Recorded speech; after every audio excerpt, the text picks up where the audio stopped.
पालकमंत्री सुद्धा पालकमंत्री संविधानामुळे आहे. बाबासाहेबांचं नाव आहे जो संविधानाला कारणीभूत आहे, त्याला तुम्ही संपवायला निघालाय.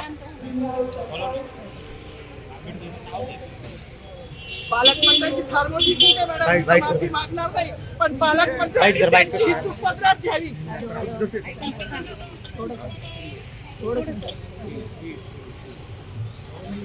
मला मीडियाशी घेणं नाही मॅडम, मला सस्पेंड केलं, मी माळूंच्या गाड्या उपसीन, मी माती काम करीन, पण बाबासाहेबांची ओळख पुसून येणार नाही. मला सस्पेंड करायचं करू शकता मॅडम. बाबासाहेबाला संपवायचं काम करायचं नाही. 26 जानेवारी 15 ऑगस्ट मध्ये मी नाही मानत, पण लोकशाही मॅडम तुम्ही सुद्धा संविधानामुळे आहात. पालकमंत्री सुद्धा पालकमंत्री संविधानामुळे आहे. कोणताही जाती भेद नाही, सगळी समानता. बाबासाहेबांचं नाव आता तरी भाषणात येईल, मग तरी भाषणात येईल.